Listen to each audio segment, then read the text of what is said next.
Баршаңызға сәлем достар. Бүгін сіздерге өте оңай балалардың сүйікті асы тез дайындалатын печенье жасап көрсетемін. Бір ғана жұмыртқадан жасалады. Міндетті түрде жасап көріңіздер. Және де видеоны соңына дейін қарап, каналыма тіркелуді ұмытпаңыздар.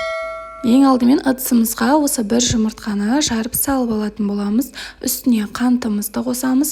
Төменге описание бөліміне толықтай рецептін жазып қалдырамын.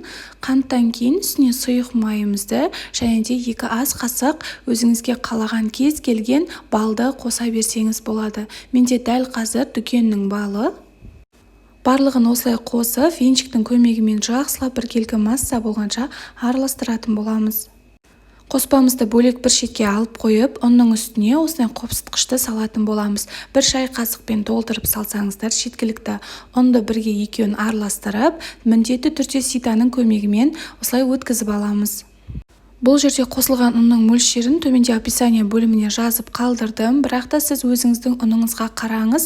Кішкене қамырыңыз жұмсақ, қолыңызға сәл-пәл ғана жабысатындай болып шығу қажет. Осылай қасықпен араластырып аламыз да, барлығын біріктіріп, қолыңызбен ары қарай жұмсақ қамыр илейтін боламыз. Құрметті менің көрерменім, маған әлі тіркелмеген болсаңыз, менің каналыма тіркеліп, қоңырауша белгісін басып қойыңыз. Алдағы шыққан әрбір жаңа рецептке сізге барып тұратын болады. Мінекей, бізде осындай қамыр шығуы қажет. Қолыңызға сәл-пәл ғана жабысып тұрады, себебі құрамында бал болғандықтан кішкене жабысып тұрады. Қолыңызбен осылай жақсылап нығыздап форма жасап аламыз және де целлофанға кигізіп, холодильникке 20 минутқа қойып қоятын боламыз. Дәл қазір осы қамырдан біз 32 дана печенье жасайтын боламыз. Мінекей, менде 20 минут уақыт өтті. Осылай қамырымыз тығыздалып, одан сайын әдемі бола түседі.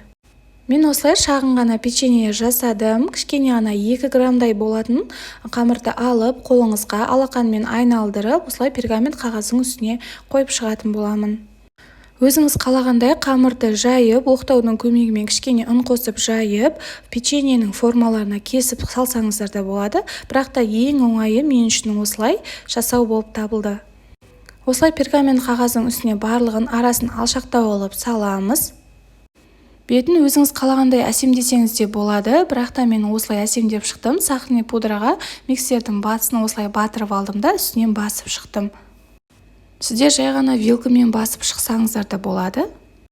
Дәл осы кезде пешімізді 180 градуста алдын ала қыздырып қоямыз және де бар жоғы 15 минутта пісіріп алатын боламыз. Одан артық көп ұстамаймыз.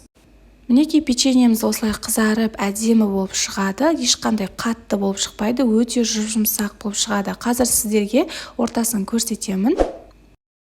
Арасы толық пісіп, осылай жұмсақ болып шығады. Бетіне әсемдік ретінде сахарный пудраны сеуіп қойсаңыз болады. Егер де менің видеом ұнаса, менің каналыма тіркелуді ұмытпаңыздар. Сіздермен бірге болған Гүлсая ас болсын.